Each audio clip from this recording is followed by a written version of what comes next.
생특쥐 페리의 소설 야간비행 17번째 실종된 파비엥. 리비에르를 고독한 생각에서 끌어낸 것은 로비노였습니다. 지사장님, 제 생각에는 이렇게 해보는 것이 어떨까 하는데. 사실 로비노는 아무것도 제안할 것이 없었습니다. 하지만 그렇게라도 리비에르에게 성의를 보이고 싶었습니다. 그는 어떻게 해서든 해결 방법을 찾고 싶은 마음이 간절해서 수수께끼라도 풀듯이 궁리를 하였습니다.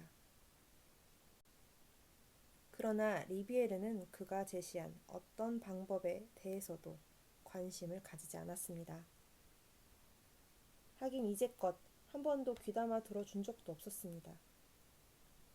이것 보게 로비노, 인생살이의 해결책은 없어. 오직 앞으로 나아가는 힘만이 필요하지. 우리는 그 힘을 창조해야 해. 그러면 해결책은 저절로 그 뒤를 따라올 거야. 그래서 로비노는 자신의 역할을 오직 정비 업무에만 한정시켰습니다. 정비사를 독려하여 전진하는 힘을 창조하는 일에 만족하고 있었습니다. 전진하는 힘이라고는 고작 프로펠러의 회전축에 녹이 쓸지 않도록 기름을 칠하는 정도에 불과했지만, 그런데 이 밤에 일어난 사고는 로비노를 더욱 무력하게 만들고 있었습니다. 감독관이라는 그의 직책은 폭풍우 속에 두려워 떨고 있는 두 사람에게는 아무것도 해줄 것이 없었습니다. 그들 두 사람은 지금 근무수당을 더 받기 위해 다투고 있는 것이 아니기 때문입니다. 그들은 로비노의 처벌 같은 것은 무의미하게 하는 죽음이라는 처벌을 면하기 위해 싸우고 있었습니다. 그래서 로비노는 사무실을 할 일 없이 서성거리고 있었습니다. 파비엥의 아내는 리비에르를 찾아왔습니다. 불안에 떨면서 그녀는 사무실 앞에서 리비에르를 만나려고 기다렸습니다. 직원들이 말없이 힐끔힐끔 그녀의 얼굴을 쳐다보았습니다. 그것은 그녀를 더욱더 불안하게 했습니다. 그녀는 주위를 두려운 표정으로 돌아보았습니다. 거기에 있는 모든 것들이 그녀를 거부하는 것만 같았습니다. 자기들의 일 외에는 관심이 없는 듯한 직원들이 그랬고, 인간의 생명이나 고통을 무심한 숫자로만 채우고 있는 서류들이 그랬습니다. 그녀는 뭔가 파비엥에 대해 알아낼 수 있는 것이 있는지 찾아보았습니다. 그녀의 집에서는 침대, 준비된 따끈한 커피, 꽃다발 등 모든 것들이 파비엥의 부재를 말해주고 있습니다. 그러나 이 사무실에서 그녀는 파비엥에 대하여 말해주고 있는 그 어떤 것도 발견할 수가 없었습니다. 동정이나 우정이나 추억 같은 것도 없었습니다. 아무도 그녀 앞에서 큰 소리를 내지 않았습니다. 그녀가 들은 오직 한마디는 견적서를 찾는 한 직원이 내뱉는 말이었습니다. 제기를 산토스에 보낼 발전기의 견적서가 어디 있는 거야? 그녀는 놀란 표정으로 그 사람을 바라보았습니다. 그러다가 비행 노선이 걸려있는 지도에 눈길이 머물렀습니다. 그녀의 입술이 떨렸습니다. 그녀는 이곳에서 자신이 불편한 존재라는 느낌을 받았습니다. 사무실로 찾아온 것이 후회되어 숨어버리고 싶었습니다. 그녀는 사람들의 시선을 끌지 않으려고 기침이 나는 것을 참고 눈물이 나는 것도 참았습니다. 그녀는 자신이 벌거벗은 몸으로 있어서는 안 될 곳에 앉아있는 것만 같아 수치심을 느꼈습니다. 하지만 그녀는 강해져야 한다고 스스로에게 다짐을 하면서 똑바로 앉아 있었습니다. 직원들은 결연한 자세로 앉아있는 그녀를 슬쩍슬쩍 바라보았습니다. 그녀는 아주 아름다웠습니다. 그녀의 아름다운 얼굴은 그녀가 얼마나 행복한 세계를 가지고 있는지를 말하고 있었습니다. 그 존재만으로도 많은 말을 할 수 있다는 것을 그녀는 보여주고 있는 것입니다.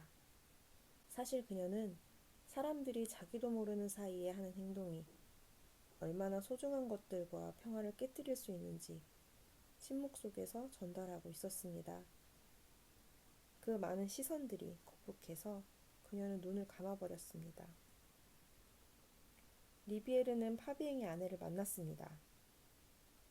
그녀는 조심스럽게 소장에게 자신이 남편을 위해 꽃다발과 커피를 준비하고 기다리고 있었으며 얼마나 사랑하는 마음으로 남편을 기다리고 있는지 호소하고 싶었습니다. 그러나 한층 더 싸늘한 리비에르의 사무실의 분위기에 그녀의 입술은 다시 떨리기 시작했습니다. 그녀는 이런 차가운 분위기 속에서 자신의 속마음을 설명한다는 것은 어려운 일이라는 것을 알아차렸습니다. 그녀의 마음속에 가득한 남편에 대한 뜨거운 사랑이 이곳에서는 자기 자신만을 위한 이기적인 것처럼 느껴졌습니다. 그녀는 어디론가 도망치고 싶어졌습니다. 방해를 해서 죄송합니다. 아닙니다, 부인. 그렇지 않습니다. 부인이나 저나 기다리는 것 외에는 별다른 방법이 없다는 것이 유감스러울 따름입니다. 그녀는 가볍게 어깨를 으쓱했습니다. 리비에르는 그녀가 무엇을 말하고 싶어 하는지 알고 있었습니다. 그것은 이제 집으로 돌아갔을 때 보게 될 등불과 그를 위해 준비한 저녁 식사, 그리고 꽃들은 다 소용이 없겠지요? 라는 의미라는 것을. 언젠가 어떤 젊은 어머니가 이런 말을 한 적이 있었습니다. 내 아들의 죽음을 아직도 이해할 수가 없어요. 정말 참기 어려운 것은 아주 사소한 것들이랍니다. 우연히 보게 되는 그 아이의 옷가지, 한밤중에 잠이 깰 때면 느끼는 그 아이에 대한 그리움, 그리고 이제는 나의 저처럼 필요가 없어진 사랑 같은 것 말입니다. 이제 내일부터 그녀는 파비eng의 죽음을 실감하게 될 것입니다. 파비eng과 관계된 모든 일들과 물건들이 그 의미를 잃어갈 것입니다. 파비eng이라는 존재는 그 집에서 서서히 사라져 갈 것입니다. 리비에르는 마음속에서 우러나오는 동정심을 겉으로 표현하지 않으려고 애썼습니다. 부인. 파비eng의 젊은 아내는 돌아갔습니다. 자기 자신이 리비에르에게 얼마나 깊은 감동을 주었는지 알지 못하고 다만 슬픈 미소만 남긴 채 사무실을 떠났습니다. 리비에르는 무거운 마음으로 의자에 앉았습니다. 그 부인은 내가 찾고 있던 것을 발견하게 해주었다. 북부지방의 비행장들에게 보낸 재해방지 대책 전신문을 의미 없이 만지작거리면서 그는 이런 생각을 하고 있었습니다. 우리가 영원히 살기를 원하지는 않는다. 다만 우리 주위의 모든 것들이, 행동이나 사물들이 갑자기 그 의미를 잃게 되는 것은 원하지 않는다. 그렇게 된다면 우리를 둘러싸고 있는 모든 것들은 너무나도 공허하게 되어 버릴 것이다. 그는 전신문을 바라보았습니다.